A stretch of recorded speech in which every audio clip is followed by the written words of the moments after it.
ahí la dejamos, si les parece bien, mi querido Alberto, que ya tenemos por ahí las queridas supernerds. Sí, sí, nada más un dato para que quede en la mesa. Bienvenidas, ¿cómo están, maestra Renata Turren, doctora Elisa Godínez? Nada más un dato ahí. Las armas no caminan solas, ¿eh? Las armas no llegan así como que pues, caminando o por arte de magia. Las importan estadounidenses. Mexicanos casi no traen armas. ¿Por qué no? Porque no las pueden comprar. Pero la mayor parte de las armas, así como en las drogas que entran a Estados Unidos, son transportadas por estadounidenses. Así es que ahí está el tema. Perdón ahora sí que perdón, bienvenidas. Nada más les dije buenos días y me seguí de ruido con mi choro. ¿Cómo están? Buenos días. No, buenísimos datos. Buenos días, querido Alberto, Ernesto, Elisa y el auditorio.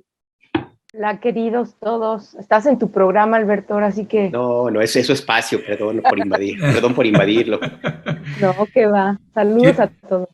Queridas supernerds, pues muy buenos días, gracias por estar acá nuevamente. Y si les parece, vamos entrando en materia con estos dos temas que nos propusieron y ordenaron aquí las comandantas, Renata Turrent, Elisa Godínez, y pues el primero, que es la disputa sobre el plan de austeridad del INE, o más bien sería del presidente López Obrador, y qué implicaciones tiene hacia la revocación de mandato. Pues ya nos dirás, mi querida Renata Turrent, buenos días. ¿Cuál es la valoración? Todo dimes y diretes ahí, golpeteos de un lado y de otro, y que se han visto involucradas pues diferentes dependencias de gobierno. Sí, bueno, muy buenos días. Yo quisiera empezar con que yo sí celebro de que estemos platicando, discutiendo, analizando ciudadanas en medios, en la calle, cómo y por qué se gasta un presupuesto público. Eso creo que es algo muy trascendental en la manera en la que entendemos y nos involucramos en la política mexicana y parte de esta transformación que estamos viviendo, y creo que eso tendríamos que celebrarlo de todos los lados. Ahora, creo que ya entrándole más específico al tema de esta disputa, que yo digo que es una disputa política, no presupuestal, de la propuesta que le hace la semana pasada el gobierno federal al INE, yo, más que tomar, que creo que aquí se pierde un poco, y es desde mi punto de vista la estrategia que ha estado usando el INE, se meten mucho al procedimiento, a la parte técnica de esta propuesta. Y yo creo que más allá de una propuesta técnica, o más allá de que se siga esta propuesta al pie de la letra, hay que verla como que el gobierno federal, con todo y sus críticas que son válidas y se puede tener, ha tenido un caso de éxito en cuanto a la reducción de costos dentro del gobierno federal, planteando un modelo de austeridad republicana. Repito, con todos sus errores y con todas las críticas que se pueda llegar a hacer, pero claramente se ha podido disminuir presupuestos y excesos que se tenían en el gobierno federal. Y esto claramente le ha gustado a la gente también. Entonces, yo, como creo que se tendría que ver como sociedad, si no estuviera tan politizado el INE, esto sí lo digo desde el lado del INE, esto se tendría que ver como un ejercicio de colaboración institucional, en la que de salir bien, pues todos saldríamos beneficiados, el INE, el gobierno federal, pero sobre todo la ciudadanía. Y creo que el gobierno, en este sentido, es donde me cuesta trabajo pensar que el INE se pierda, más allá de que es una postura política, me costaría trabajo pensar de que el INE se perdiera en que es nada más un ejercicio técnico y no un ejercicio político de colaboración. Entonces creo que aquí, en este ejercicio político que está proponiendo el gobierno federal, hay dos implicaciones. La primera es que pues está haciendo política, ¿no? Es un poco repetitivo porque estoy diciendo que es un ejercicio político, pero bueno, desde el gobierno federal se está haciendo política para que el INE se sume a este esfuerzo de austeridad. No, esto creo que se engloba muy bien en esta frase que dice el presidente, que no es una cuestión meramente administrativa, sino una cuestión ética. Y número dos, lo que cierro un poco regresando a lo primero, creo que en este esfuerzo de hacer política, impulsando al INE, dado que las atribuciones legales del gobierno federal no pueden hacer mucho con respecto al presupuesto del INE, pero en este esfuerzo de hacer política, pues está involucrando a la ciudadanía. Y es por eso que regreso un poco al punto inicial, que es qué está pasando, qué se está gastando, por qué se está gastando.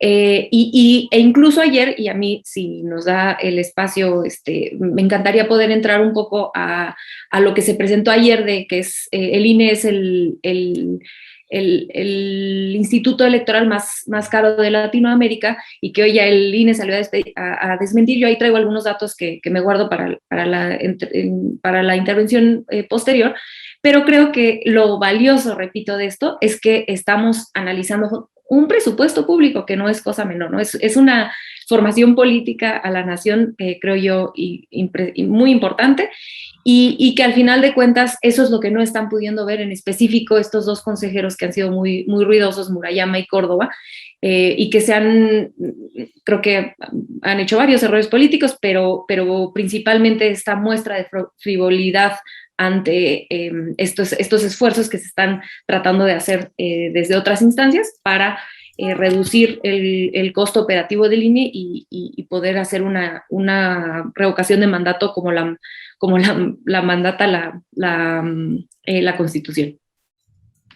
¿Cuál es su valoración, doctora Elisa Godínez, sobre este tema? Y le añado uno más. El 10 de abril tiene que realizarse esta consulta, este referéndum.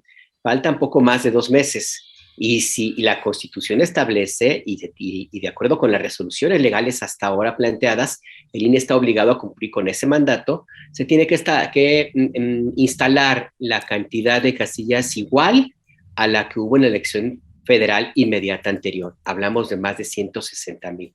En 2 meses, cuando toda la discusión se ha concentrado en el dinero, en el presupuesto, en si va a haber o no, en lo que diga el INE, los consejeros, etcétera, el tiempo gana, doctora. ¿Cuál es su valoración?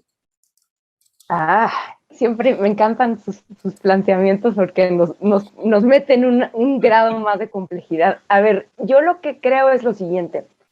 En primer lugar, es un craso error del INE, ha sido un craso error del INE meterse en esta disputa así, en los tonos y en la forma en la que lo está haciendo, porque sabe de sobra. Digo, es un error porque, como tú bien lo dices, Alberto, o sea, está mandatado el INE a realizar la consulta sí o sí. Le guste o no le guste, la Suprema Corte ya lo dijo, ¿no? O sea, ya no tienen vuelta atrás en ese sentido. Sí, digamos, empiezo por lo último que dijiste, que es ¿cómo le van a hacer? No sé exactamente cómo le van a hacer, pero en términos de su papel ante la sociedad, está perdido. O sea, el INE ahorita en este momento la tiene perdida, en el sentido de que la va a tener que hacer, y me parece que a nivel, digamos, de la opinión pública, socialmente hablando, la gente sabe perfectamente que la negativa a realizar esto ha estado de parte de ellos, ¿no? El gobierno, en el momento en el que presenta digamos, propuesta de plan de austeridad o de ajustes presupuestales para el INE, no lo hace, por supuesto, desde la lógica de la injerencia. Todos sabemos que el INE es un organismo autónomo. Lo está haciendo, digamos, con todos los argumentos técnicos habidos y por haber, porque no se lo está sacando de la manga. O sea, el día que lo presentaron estaban ahí la gente de Hacienda, estaba ahí la gente de la Función Pública. Entonces, está demostrándose públicamente, y me parece, por cierto, muy saludable, como ya lo dijo Renata, que esta discusión sea cada vez más pública. Y se está demostrando con peras y manzanas, ¿no? Con pesos y centavos, que efectivamente el problema no ha sido un problema de presupuesto. O sea, si el INE quisiera realmente hacerlo, lo haría. Entonces, ¿por qué no lo está haciendo? Bueno, porque el INE, y eso no es la primera vez que lo digo en esta mesa, está jugando no como un ente imparcial, sino como una parte. El INE, en voz y en la acción, digamos, de sus principales consejeros, el consejero presidente y la mayor parte de los consejeros, está jugando como parte, digamos, como una cara más, digamos, de los opositores a este régimen. Entonces, eso, digamos, tampoco es como ningún secreto, ni estoy diciendo nada que no sea. O sea, lo están haciendo y es palpable, pues, ¿no? Entonces, en ese sentido, lo que sí considero, pues es que el INE se está equivocando, la está regando, la tiene perdida, la revocación se tiene que hacer, se va a hacer, y por supuesto que el resultado, pues es previsible, ya sabemos lo que la gente va a votar, ¿no? Entonces, ahora, más allá del resultado, a mí me gustaría poner sobre la mesa lo siguiente. Creo que lo que está poniéndose de manifiesto con esta situación, con esta disputa alrededor de la revocación de mandato o de esta consulta de la revocación de mandato, tiene que ver con algo que a mi juicio no es menor, que es la descomposición ético-moral del organismo más importante de la cuestión electoral en el país. Y eso no es menor porque a lo mejor mucha gente dice, bueno, pero eso qué importa, a los consejeros no, a los consejeros no les importa, ni tienen vergüenza, ni les interesa la dimensión ética, moral de las cosas. Bueno, a ellos no les puede importar, y muy probablemente una vez que Lorenzo Córdoba, Murayama y compañía terminen su mandato, no los van a querer ni para jefes de bacheo en la alcaldía Iztacalco, con todo respeto para la gente que hace bacheo en la delegación, en la alcaldía Iztacalco. Es decir, su posibilidad de ser y de seguir siendo personas con probidad y, digamos, de una élite sobre cierto tema, va a quedar ya muy en los suelos, ¿no? Yo no sé qué van a hacer ellos, pero más allá de ellos en lo personal, me parece que también esto coloca ante digamos, la opinión pública y ante los hechos, pues, que este INE está en digamos, crisis ético-moral, porque el INE mismo, como estaba o como está hasta el momento, es un organismo que obedece más y se explica más por las características del régimen anterior. Y ahorita estamos en un momento de transformación en el país. Si es mucha o poca la transformación, si falta, si la vamos a llegar a ver consolidada, eso yo no lo sé.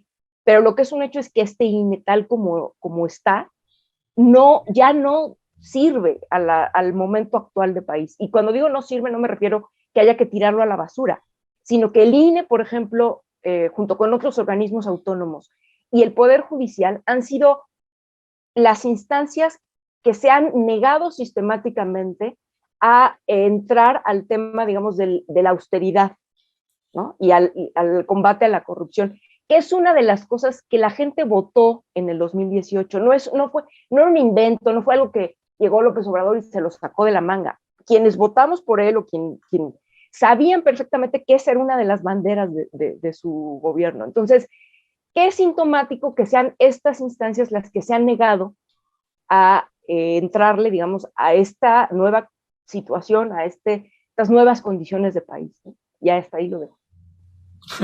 Gracias, mi querida Elisa Godínez. Renata Turrent, dos preguntas. Uno, bueno, a ver si ahorita que nos puedas platicar también estas cifras y estos datos que tienes ahí, que creo que valdrá la pena ahí que los pongas a consideración de la audiencia y de nosotros. Y el otro es, no sé si es un mito, si es un dato duro, o ¿cuál crees que es el fondo de la oposición de estos consejeros a que se haga la consulta de revocación de mandato? Y esto lo planteo porque ese es como en el imaginario, dicen, bueno, pues sí, es que no quieren que se haga porque entonces siente el precedente y entonces los siguientes presidentes tienen que hacerlo, etcétera. Bueno, de aquí a que termina la presidencia de la República, pues varios de los consejeros ya no van a estar otros. Es una ley, es una obligación por parte del Instituto Nacional Electoral que se tenga que hacer esa consulta. El INE ha intentado postergarla y postergarla y postergarla. ¿Cuál crees que es el fondo de esta oposición? ¿Es realmente esto que no quiere que se haga para no obligar a que el siguiente presidente tenga que hacerla en el hipotético caso de que ellos regresen al poder? ¿No? Hay ese mito, esa creencia. igual es cierto, igual no. ¿Cuál es tu mirada frente a eso? Uf, excelente, qué buena pregunta. Estaba tratando de ordenar mi cerebro ahorita en lo que preguntabas para ver si tenía una respuesta clara. Yo quizá lo respondería en dos niveles. El primer nivel más inmediato, creo que lo que les está sucediendo especialmente a estos dos consejeros que están operando abiertamente en contra de la consulta, creo que lo que les está sucediendo es que sienten que el realizar la revocación de mandato va a legitimar más o a impulsar más, a reforzar más al presidente, y eso es algo que a ellos no les conviene. Por lo menos no les conviene en el corto plazo, porque una de las reformas que el presidente ha estado anunciando es la reforma electoral, donde probablemente ellos y la élite que ellos representan, pues se vería afectada en caso de que pasara. Entonces creo que ellos están viendo esta revocación como una ratificación de mandato, irónicamente, porque son los que han estado cacareando la idea de que no se debe llamar ratificación, es la revocación, la figura legal es la revocación. Bueno, claro, pero a ellos creo que en el corto plazo lo que les está importando es que este instrumento le va a servir políticamente al presidente para ganar fuerza en los años que le quedan, ¿no? Los 2 años y medio, casi 3 años que le quedan. Y eso no les sirve o no, políticamente, por la reforma que ya se anunció que va a proponer el presidente. Creo que eso en el corto plazo. Y no sé si más llamarlo largo plazo o quizá en un nivel más macro, creo que lo explico mejor diciendo en un nivel más macro. Sí creo que hay una cuestión ideológica de estos dos consejeros y quizá algunos más, pero estos dos que abanderan esta oposición.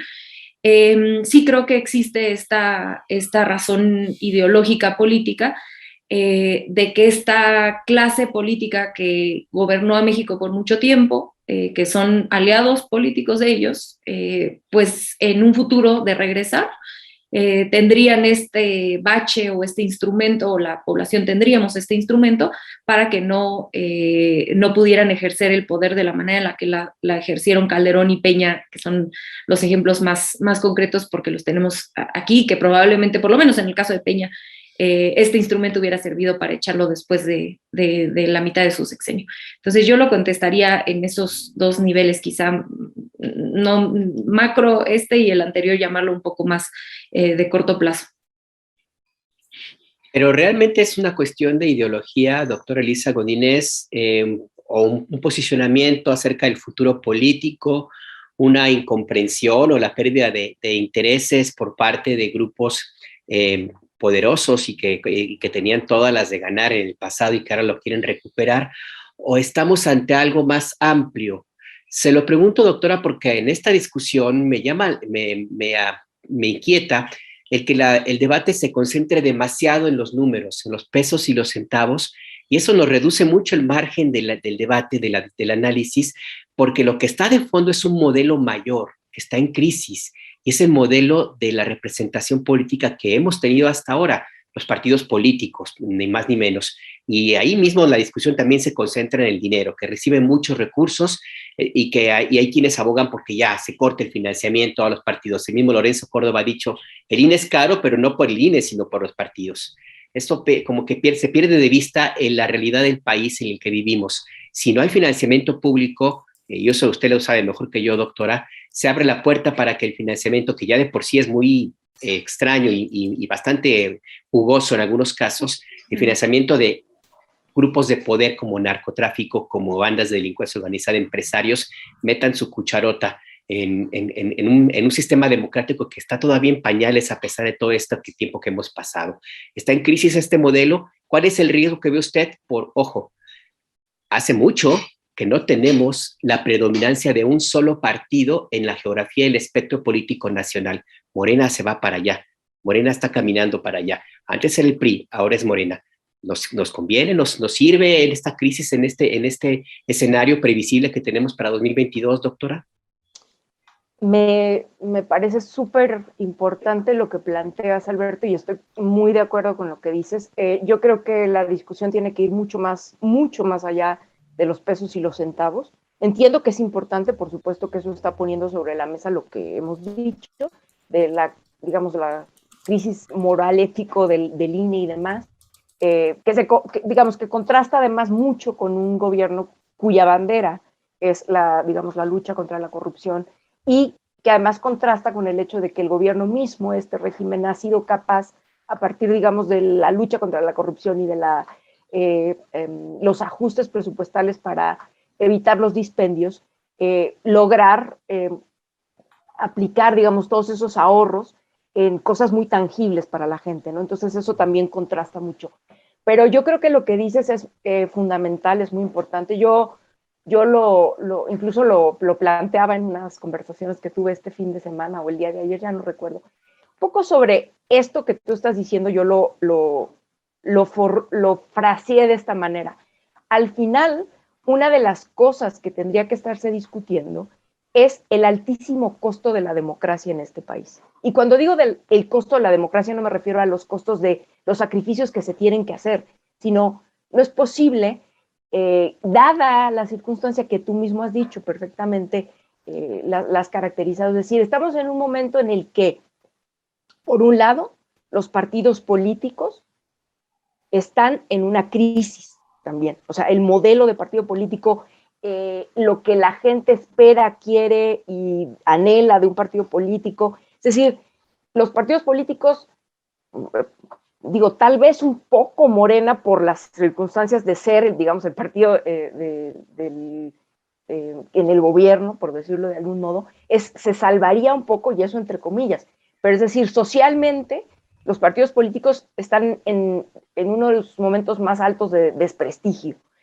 Y por otro lado, o de la mano con esto, que es un poco lo que ya decía en el bloque anterior, es el origen o las características de este INE, ¿no? No hay que perder de vista, no hay que olvidar cuál es el origen de este INE.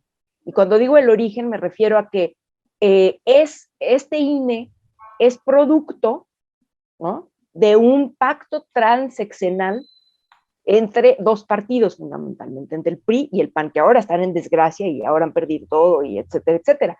Pero durante varios años, durante por lo menos 2 sexenios, tenían prácticamente controlado al INE, pues, o sea, el producto de esa alianza entre estos dos partidos, entre estos dos grandes partidos, fue lo que dio origen a este INE que, pues, por más reformas que haya habido, por más, digamos, sí, las reformas electorales que ha habido a lo largo de todos estos años, no hemos podido llegar al punto de decir, ¿por qué la democracia en este país cuesta tanto dinero? ¿Por qué los partidos políticos tienen que tener tantas prerrogativas? ¿Por qué el riesgo también que tú acabas de decir, y que es muy cierto, es decir, ¿por qué las campañas tienen que durar tanto? ¿Por qué tienen que ser tan caras? ¿Por qué ni siquiera hemos podido sentarnos a discutir esas cosas de manera, digamos, más abierta y más real? ¿Qué es eso? O sea, yo no estoy diciendo que los partidos no deban de tener dinero, por supuesto que deben de tener prerrogativas para evitar precisamente que sean otros los financiamientos, y por supuesto que esos financiamientos de otra índole impliquen compromisos, obligaciones y demás, que bueno, ya lo hemos visto también en la práctica, ¿no? Me parece que a estas alturas sí es muy importante que este tipo de circunstancias nos lleven a discutir cada vez más, de manera más pública, esto que hemos dicho.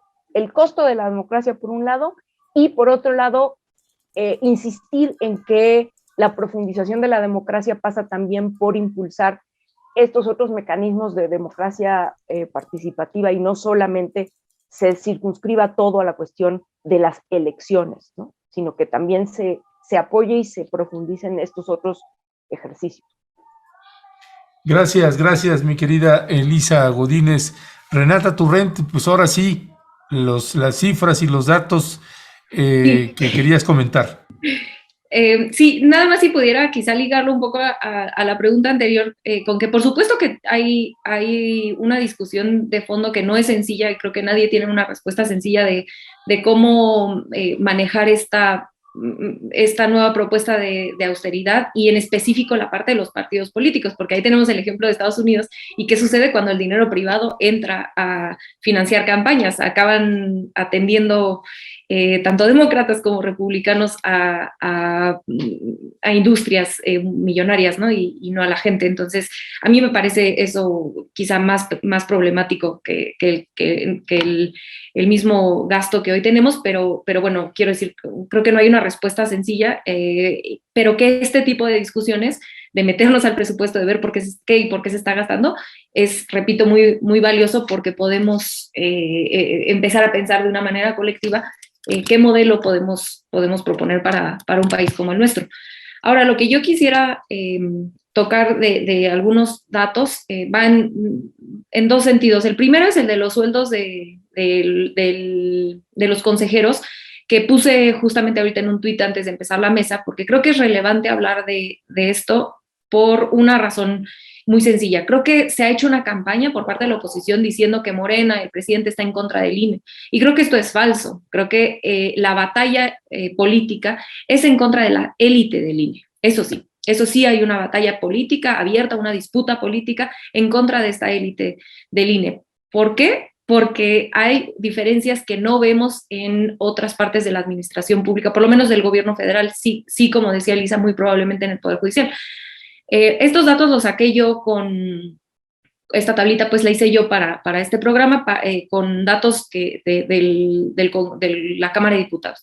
Entonces aquí lo que yo presento, bueno, y antes de meterme nada más a los datos, quisiera yo decir que claramente no se pudiera hacer esta consulta popular, bueno, esta revocación de mandato, únicamente si los consejeros se bajaran el sueldo. No alcanza. Lo que quiero yo decir con esto es que es una demostración de esa falta de voluntad política por parte de la élite del INE.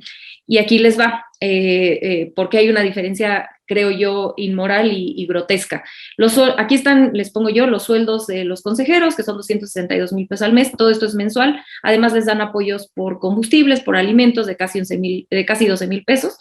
Redondeen los números, no lo tomen todo así al pie de la letra, nada más hice un cálculo rápido para redondear. Y aquí los aguinaldos son de 360,000 pesos que se les da a los consejeros de aguinaldo, que lo dividí y lo mensualicé, ¿no? Para poder hacer esto, medir peras con peras.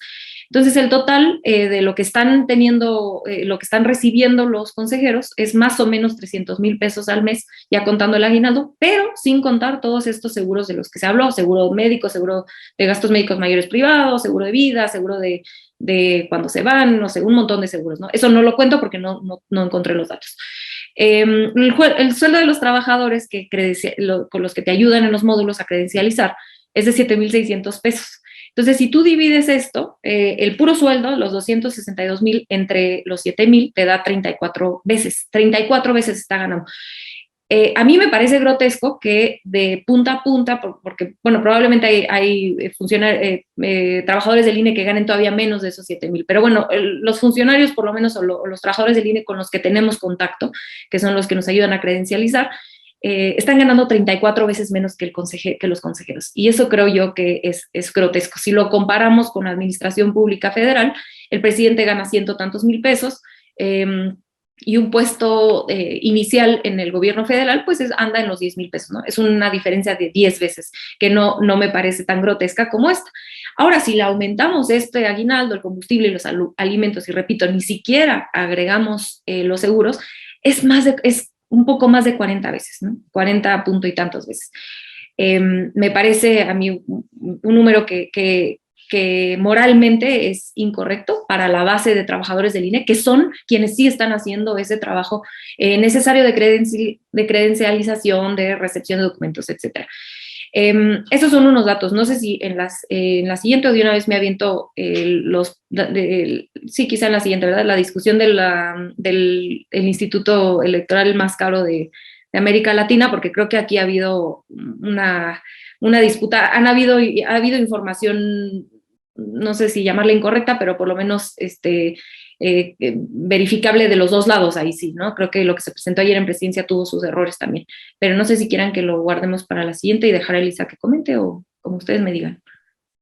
Dice la doctora Elisa, ¿no? Que te sigas. Así, ok, dijo así. Bueno, los otros datos no los tengo así tan armados como estos, porque ya ayer estaba yo muy cansada, pero hice un pequeño cálculo. Ayer en la mañana se presenta que se dice que el INE es muchísimo más caro que otros países de América Latina en hacer elecciones. Entonces se presenta el presupuesto del INE y de otros de organismos electorales en América Latina, se hace el comparativo. En este comparativo se pone todo el presupuesto del INE, que incluye la partida de los partidos políticos, lo cual creo yo que fue un error por parte de presidencia haber presentado eso así. Debían haberle quitado esa partida, que son más o menos 5,000 millones. Aún así, aún quitando esos 5,000 millones, el INE sigue siendo de lo más caro. El INE respondió, bueno, el mismo presidente dijo, bueno, aquí hay que hacer un ajuste porque por población, pues México es mucho más grande que los países con los que se estaba comparando y claro, así se hace la política comparada. Entonces yo me metí a ver, bueno, a ver, vamos a dividirlo entre no saqué el número del padrón electoral de cada país, pero lo hice per cápita, que más o menos es una comparación un poquito más justa, y aún así sigue siendo uno de los más caros. Creo que Panamá es más caro, pero claro, también hay que considerar que no es proporcional cuando tienes una población tan grande como la mexicana. No necesariamente cada ciudadano te va a costar lo mismo porque hay una cosa que se llama economías de escala. Entonces, pues si tú tienes una población mucho más grande, cada costo de cada ciudadano adicional es marginal el crecimiento del costo, no te cuesta lo mismo. Y cuando tienes poblaciones más pequeñas, pues sí, el costo unitario es más caro. Esto pasa en las fábricas, por ejemplo, si yo produzco 5 jabones, pues me va a salir más caro que si produzco 5,000 por unidad. Entonces, esto pues consideraría yo que también debería pasar en un costo electoral. Entonces, creo que la defensa del INE de decir, bueno, es un territorio más grande, son más personas, es válida, pero no es completa, porque aún así seguimos siendo una democracia mucho más cara, uno. Y dos, la otra parte de la defensa, de parte del INE, es que dice que en México el INE se encarga de tiene otras atribuciones, ¿no? No solamente las atribuciones de contar votos. Bueno, pero tampoco nos presentan cuáles son las atribuciones del resto de los institutos, ¿no? Entonces, tampoco es una comparación justa. Tendríamos que ver, ahí sí desglosar qué se hace en el resto de los países para ver si eso es justo. Y aún así, creo que inadvertidamente llegan al punto, el INE llega al punto de decir, bueno, está bien que un instituto electoral autónomo tenga tantas atribuciones y muy probablemente esta sea una parte de la reforma electoral que se presente en un futuro, pues no solo para reducir costos, sino atribuciones del INE que podrían ser absorbidas por el gobierno federal. Adelante, Ernesto, ¿ibas a preguntar algo? Bueno, no, sí, es que finalmente aquí el tema, de nuevo, es esta cantidad de recursos que se destinan para una institución que, híjole, a ver, se da mucho el debate de la utilidad del INE. Hay mucha confusión entre los consejeros electorales, concretamente estos dos, Ciro Murayama y Lorenzo Córdoba, doctora Elisa Godínez, y se pierde de vista de dónde venimos, que me parece a mí importante recordar, y es otro elemento por ahí también que tenemos que plantear en el debate, porque cuidado con eso, en recordar de dónde venimos, de los periodos en los cuales el gobierno era juez y parte, en el cual las elecciones las organizaba el partido que estaba en el gobierno y era el partido que ganaba todo. Y el INE ha costado, el IFE primero y el INE ahora, muchísimo esfuerzo para arrancar la organización de las elecciones de manos del gobierno, de las autoridades, sin contar con la cantidad importante de vidas que se perdieron en la lucha por justamente la ciudadanización del instituto político. Entonces creo que eso tendría que estar también en el debate, en el análisis, para tratar de salir un poco sobre, insisto, este tema de solo los pesos y los centavos, doctora. Y otro elemento que también es importante que ni modo, en algún momento habrá que discutirlo, es el INE es el garante de todos nuestros datos, porque la credencial del elector se ha convertido en prácticamente la única cédula de identidad con la que contamos los mexicanos. Y está en manos de este instituto político, de este instituto electoral que también hace política. Doctora, ¿no sería momento también de hacer una revisión acerca de esta parte, pues, de las tareas y funciones de este órgano electoral? Completamente de acuerdo contigo y en el sentido de, otra vez, o sea, lo dije en los bloques anteriores un poco, no está viendo, me parece, o se está perdiendo la oportunidad de poner sobre la mesa las discusiones importantes también, ¿no? Otra discusión es esta, o sea, hablábamos un poco del costo de la democracia, ¿no? De la falta, digamos, también de querer entrarle al redil de la austeridad, pero también está esta otra, ¿no? De cuáles son las funciones que ha tenido el INE, ¿no? Porque es importante preservar, digamos, el origen, pues lo que le dio origen al INE, que hoy se llama INE, antes se llamó IFE, y demás, que se nos olvida, pues, o sea, sí hay que hacer un ejercicio de memoria y decir, la democracia en México es algo que también yo repito mucho, pero no me importa, es una democracia joven y es una democracia finalmente frágil. Hace menos de 40 años, ¿no? Las elecciones las organizaba precisamente el gobierno y digamos, el partido gobierno, para decirlo así, ¿no?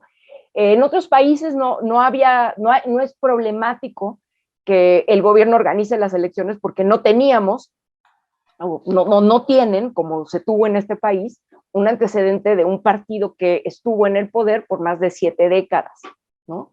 Pero en este país sí, entonces eso importó. Pero ahora, el que tengamos un organismo electoral autónomo es, como tú bien lo dices, producto de luchas, y luchas importantes que costaron vidas, no solamente en términos, digamos, de las luchas precisamente de corte electoral, sino, digamos, de las luchas que impulsaron la apertura democrática en este país, ¿no? Que han sido muchas. Entonces, también es heredero de todo eso. El problema es que el IFE acabó siendo precisamente un botín político de los partidos políticos y especialmente de los dos, como lo decía, los dos más fuertes, los dos más importantes en su momento, que fueron el PRI y el PAN, ¿no? Entonces, acabó siendo eso, acabó siendo el botín de este pacto entre estos dos partidos a lo largo de varios sexenios y terminó siendo un aparato costosísimo, burocrático, costosísimo, que además se le otorgó esta facultad, como tú bien dices, que me parece una de las cosas que hay que poner sobre la mesa, el hecho de que en este país la credencial de elector sea la única cédula de identidad, digamos, válida en muchos sentidos, ¿no? Y por lo tanto que tiene y tuvo acceso a nuestros datos, pero que además ahí el escándalo ese, que no es nuevo, de cuando se vendieron las bases de datos, ¿no? Del Registro Federal de Electores y demás. Entonces, sí es muy importante, por eso sí sorprende, bueno, no sorprende pues, pero sí enoja mucho que el INE no haga ni siquiera un mínimo de autocrítica. O sea, y un mínimo de autocrítica no me refiero solamente a la cuestión presupuestal, que además ya vimos que están pertrechados, no defendiendo derechos, están defendiendo privilegios. Eso es lo que están defendiendo y por eso ofende tanto. Pero es que tampoco son capaces de ejercer una autocrítica mínima, me refiero histórica y demás. El problema con los, digamos, con los consejeros, digamos, y con toda la gente que ha vivido, perdón, pero es que esa es la verdad, ha vivido de este discurso de la transición a la democracia, ¿no? Y la transición a la democracia se volvió un perfecto pretexto y un perfecto, digamos, discurso para no tocar otros temas incómodos, como si el tema de la democracia se redujera solamente a la cuestión procedimental y no a, digamos, cuestiones de fondo, que son las que se están dejando de lado. Ojalá la democracia fuera solamente una cuestión de procedimientos y de reglas, Esas no las estamos discutiendo, o sea, ese no es el problema, no es que no queramos un instituto electoral autónomo para que organice las elecciones y demás, es que el problema es que no puede ser, no es viable en un país con esta historia reciente y tampoco es viable en un país en el que por muchos años el dispendio del erario fue tal que nos podamos permitir el lujo de tener una institución tan costosa y sobre todo con los lujos que tienen sus altos funcionarios.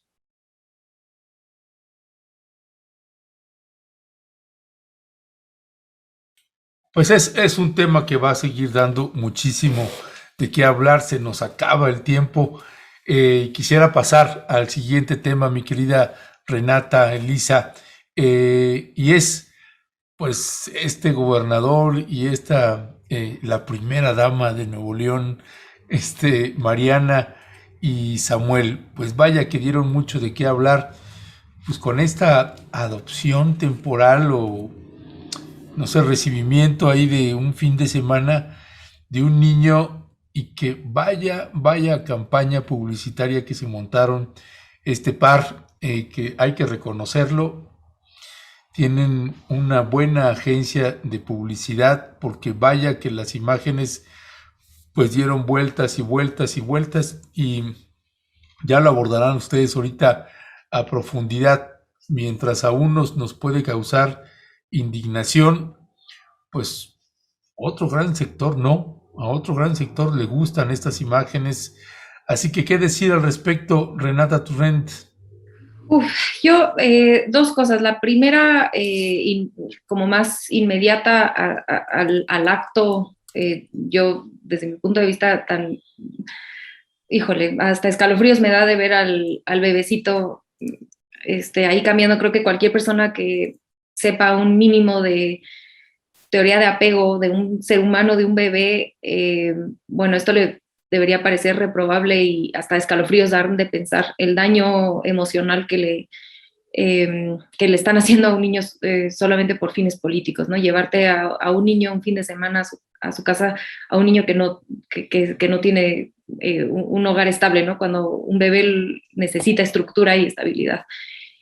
Antes que otras cosas. Vaya, es una de las necesidades más importantes en el desarrollo neurológico y emocional de un bebé. Entonces, bueno, en ese sentido es cruel, por decirlo menos, y tendría que ser ilegal, definitivamente. Y esto, y coincido contigo, ¿no? Es claramente esta campaña que desgraciadamente a cierto sector de la población probablemente le parezca positivo. Creo que este sector que ve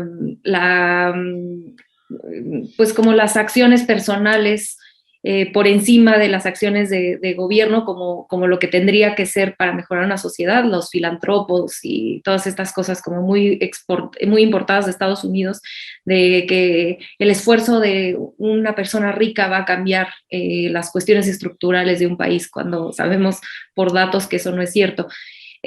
Apelan a eso y apela a este grupo de personas que muy probablemente son su electorado o parte de su electorado, pero también apelan, creo yo, a esta asociación de una mujer y la maternidad, ¿no? Totalmente, por el caso de Mariana. Entonces, ver a la esposa del gobernador siendo maternal, cargando al bebé, salvando con todos estos estereotipos del El Salvador.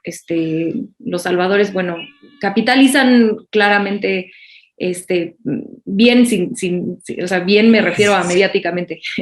Y esa imagen, si la puedes poner de cuando está ella dormida y el niño dormido, es verdaderamente, vaya campaña publicitaria que se hicieron. Perdón, Renata. Sí, no, totalmente. O sea, esta imagen que se ve acá, ¿no? O sea, como capitalizando totalmente de la maternidad y de la imagen maternal de una mujer que pega muchísimo, ¿no? O sea, a las mujeres que somos madres nos aplauden eso, ¿no? La maternidad como destino a una mujer es algo que socialmente reditúa muchísimo. Entonces, es de verdad lamentable que en nuestra sociedad veamos esto y que se aplauda.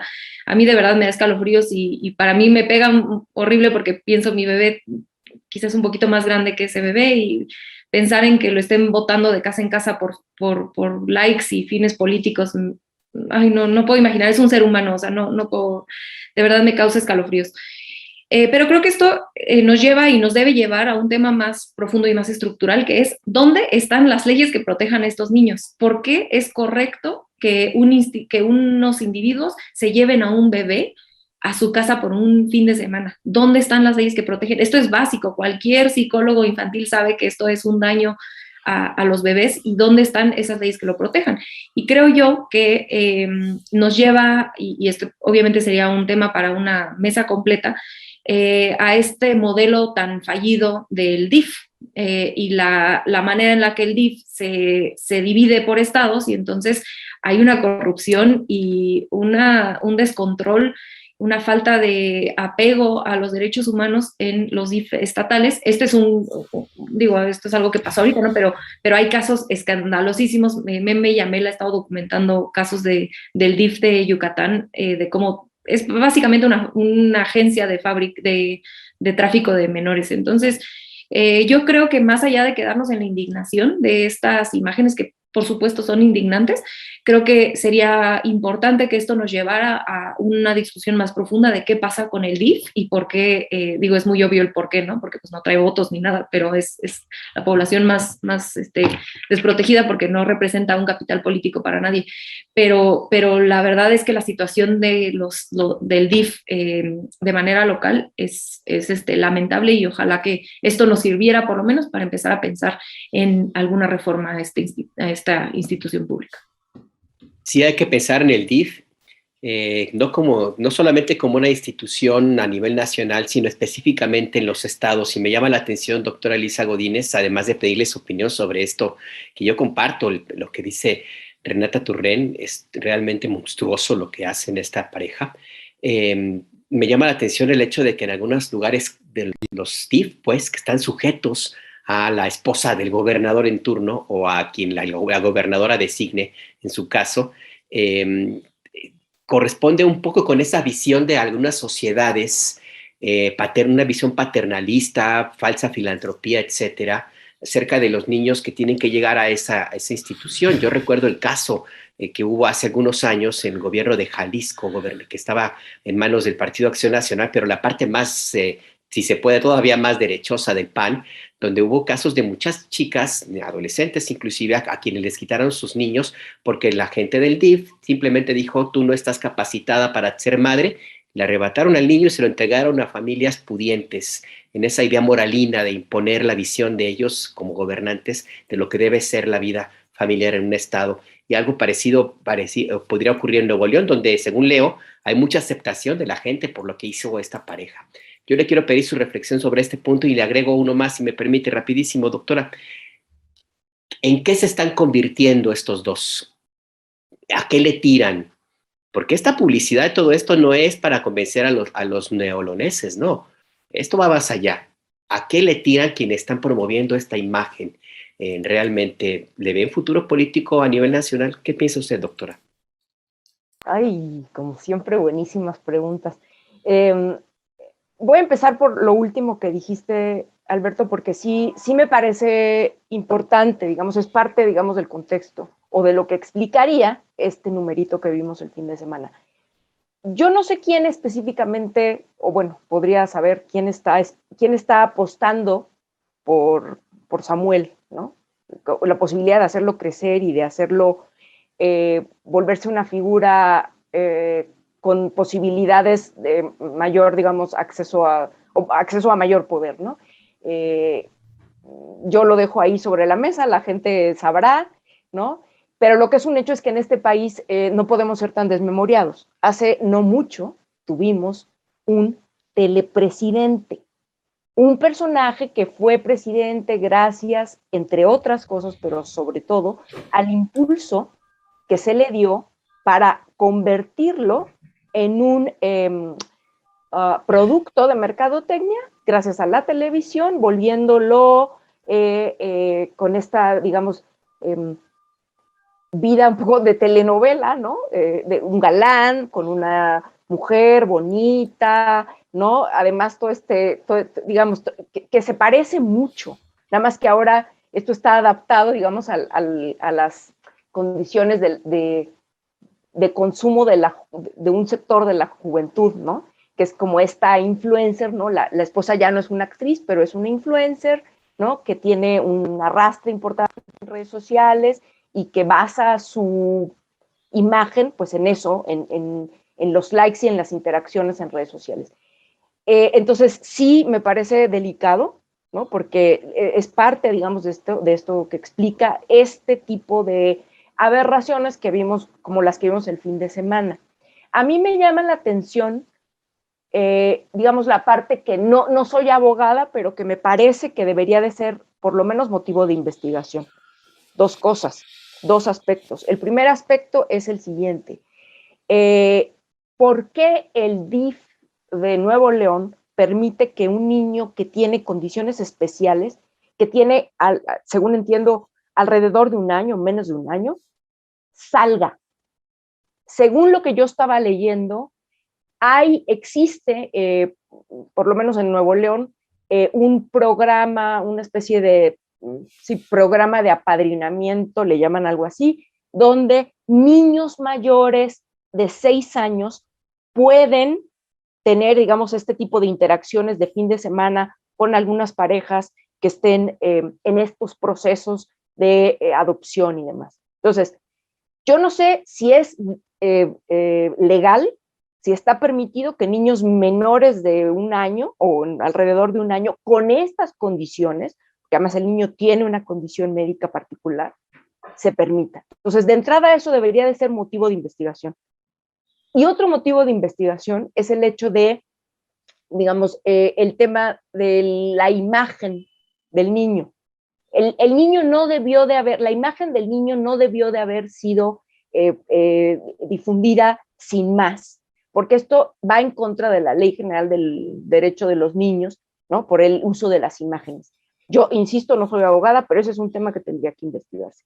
Y esto me lleva al otro punto, o a reconectar con lo que estaba diciendo al principio de esta intervención, que es, no podemos pasar por alto, no solo, digamos, el uso, el chantaje de esta parejita, ¿no? De decir que son súper buenos, que están apoyando a los niños y no sé qué, sino cada foto que sube, cada historia que pone esta persona, le reditúa económicamente. Entonces, aquí se está lucrando, ¿no? Y desafortunadamente todavía en México no tenemos, o bueno, no es que no tengamos, pero no está tan socializado el hecho de que se fiscalice de algún modo cuánto se gana a partir de los likes y estas cosas, ¿no? Y cuánto se monetiza. O sea, sabemos que se monetiza. Entonces, ¿por qué diablos podemos permitir, ¿no? que una persona lucre, ¿no? con la imagen de un niño enfermo, ¿no? No solo para cuestión política, sino para cuestión pecuniaria suya, o sea, no, es inaceptable. Y por último, no quiero, digamos, dejar de lado, porque además me parece una pieza importantísima que yo recomiendo que la gente lea, que escribió Lidiet Carrión en pie de página, a propósito de este tema, y que me parece importante porque recuerda al menos 2 casos de escándalos que tienen que ver con este tema de las filantropías y de la caridad en torno a los niños y las infancias en este país, que son verdaderamente escandalosos, que es el tema, digamos, de la mamá Rosa, ¿no? Que por cierto era un personaje que tenía muchísima aceptación entre la intelectualidad mexicana y de la alta sociedad mexicana. Y el otro caso también más antiguo que tiene que ver con Casitas del Sur. Entonces, traigo a colación esto porque son temas muy delicados. O sea, el tema de la filantropía y la caridad en general, pero toda esa que tiene que ver con los niños, me parece que tiene que ser súper observada y que como sociedad no debemos aceptar ningún tipo de manipulación al respecto. Ya, pues gracias, doctora Elisa Godínez, Maestra Renata Turrent, pues se nos acabó prácticamente el tiempo, ya son las 11:01 y prácticamente tenemos que pasar a nuestra siguiente entrevista. Este es un tema que pues les proponemos que lo podamos todavía prolongar, particularmente desde el ángulo del DIF, porque recordemos, DIF federal, desde el jefe del Ejecutivo, en el caso del presidente Andrés Manuel López Obrador, y de su esposa Beatriz Gutiérrez Müller, pues no aceptaron ya seguir con ese protocolo, esa práctica que había de que la esposa del presidente pues era la presidenta del DIF a nivel nacional. Eso ya no es así, por lo menos en este sexenio, cosa que celebro muchísimo. Lo mismo a nivel de gobiernos estatales y lo mismo al nivel de gobiernos municipales. Ese es otro tema también ahí, porque ahí se abren una cantidad de arterias tremendas para analizar. Quisiera nada más cerrar así perdón, les tomamos unos minutitos más, nada más, que tiene que ver con un tema que no acordamos, pero que bueno, pues está ahorita también bullente en las redes sociales y en medios de comunicación, los nombramientos del canciller Marcelo Ebrard. Nada más una opinión general, mi querida Renata Turrent, particularmente los nombramientos de la exgobernadora y exgobernador priista y de Pedro Salmerón. ¿Cuál es tu valoración, Renata Turrent? Nos agarran mal paradas, ahora sí, como dicen en el fútbol. De eso se trata. Bueno, a mi querida Elisa no, porque ella le sabe muy bien al tema, sobre todo de Salmerón, pero de los exgobernadores, a mí personalmente pues me incomodan estas cosas, pero también entiendo y creo que de pronto se pierde esto, sobre todo en redes sociales, que todo es blanco y negro y no se hace un análisis profundo de muchas cosas o de nada. Creo que se hace a un lado pues la necesidad de alianzas políticas, en específico ahora con el PRI por la reforma eléctrica, y creo que pues por ahí va este tipo de nombramientos que por supuesto que incomodan y no caen bien, pero pues que se tienen que entender dentro de un contexto político mucho más amplio que una simple designación para estos consulados. El caso de Salmerón creo que se cuece aparte. Yo lo único que quisiera decir aquí, porque creo que Elisa es la expertísima en este tema y de hecho creo que sería una gran mesa hablar de estos linchamientos públicos, pero creo que el tema de Salmerón y otras denuncias por acoso que se han tenido hacia políticos, el problema más grande que tenemos en México, creo que a diferencia de otros países, en este caso creo que Estados Unidos ha hecho un mejor trabajo que nosotros, quien inició el Me Too, pero que a partir del Me Too se crearon ciertos mecanismos para la denuncia, para que la denuncia pudiera haber una vía de denuncia y de reparación de daños, de justicia, que no fue lo que le llaman el scratching, ¿no? En redes sociales.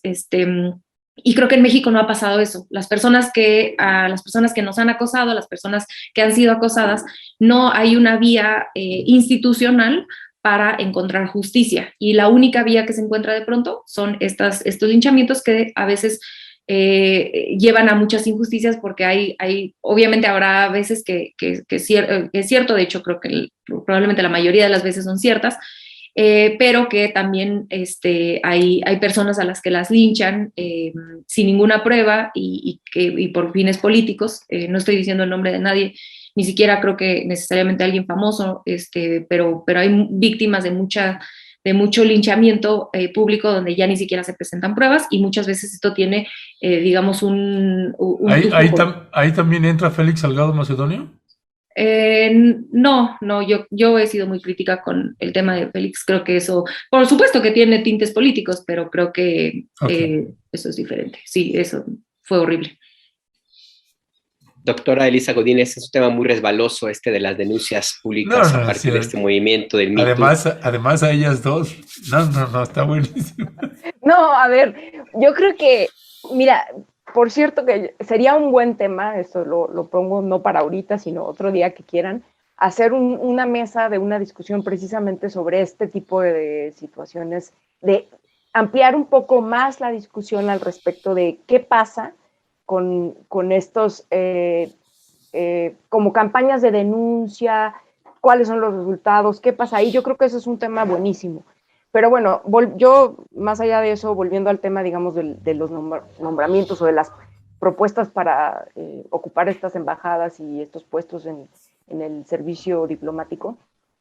A ver, con el tema específico, digamos, de los exgobernadores del PRI y demás, pues me parece que hay que leerlo, más allá de lo que yo opine. A mí, por supuesto, por ejemplo, Claudia Pavlovich me parece no, muy desagradable, digamos, sobre todo específicamente por ver cómo protegió, digamos, a todos estos funcionarios o, bueno, personas involucradas en el tema de la guardería ABC. Por ejemplo, a mí eso me parece horrible, pero bueno, más allá de mi opinión personal, la lectura que yo hago es, pues bueno, a ver, no es tanto que, o no es solo que el gobierno actual requiera el apoyo del PRI para la posibilidad de pasar algunas reformas como la reforma eléctrica que está en ciernes, sino que yo creo que el PRI mismo, o un sector del PRI mismo que está bastante golpeado, requiere de la alianza con el gobierno y con Morena. Es decir, ahí hay una especie como de todos ganan, ¿no? O sea, no sé, por decirlo de algún modo,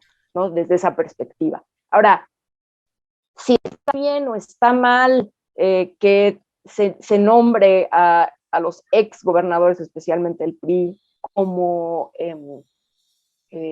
embajadores, pues yo creo que no está, a mí no me gusta, pero desde el punto de vista político lo leo así, ¿no? En el punto de están intercambiándose apoyos. Ahora, por el lado de lo de Pedro Salmerón y las denuncias, digamos, las denuncias verbales que tiene, porque bueno, lo cierto es que ahí el punto es que no existe, hasta donde yo tengo entendido, no estoy diciendo que sea inocente, yo no lo estoy diciendo como que sea inocente, es decir, no existe una denuncia formal. Y ese es uno de los puntos que hace siempre complicado estos mecanismos o estas campañas de denuncia pública, de escrache y demás, porque el problema es que socialmente eso no se traslada a un efecto legal.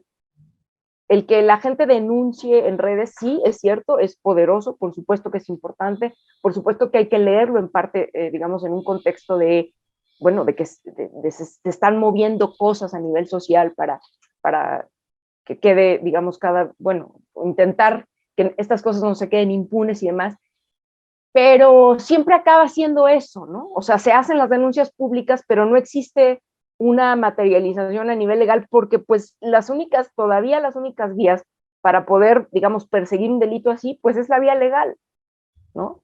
Y entonces, pues nos enfrentamos a una situación como la de este personaje, que bueno, están los dichos ahí, yo no digo que no sean verdad, ¿no? Pero que el contraargumento es, bueno, sí, preséntenos la denuncia, ¿no? Y entonces, pues se vuelve un problema. Pues de ese tema en algún momento vamos a meterlo, porque hay pues varios nombres que luego han salido ahí. Está Darío Ramírez de Mexicanos contra la Corrupción, Gibran, también hay señalamientos contra Gibran, pues estos otros contra Pedro Salmerón. En fin, hay una lista ahí importante de personajes en donde además pues la gente sobre todo los que están vinculados con Morena, pues pareciera que ese tema mejor no se quiere hablar. Y creo que en algún momento vamos a buscarlo aquí para ver si lo ponemos en la mesa y lo analizamos, invitamos incluso a alguien más por ahí. Ya veremos, ahí les proponemos, nos escribimos y nos ponemos de acuerdo. Mi querida Elisa Godínez, mi querida Renata Turrent, doctora, maestra, Santa María, Madre de Dios, les mandamos un fuerte y fraterno abrazo. Muchas gracias como siempre. Igualmente, un abrazo fuerte a todos. Igualmente, adiós y a todo el auditorio, gracias por el espacio y definitivamente tocamos ese tema, es un gran tema incluso y debe ser dentro de Morena, tendría que ser vanguardia dentro de Morena. Ya rugieron las leonas, conste, el próximo martes lo hacemos, ¿va? Ya está. Ahí. Va a estar bueno. Hasta luego. Hasta luego, chao, chao.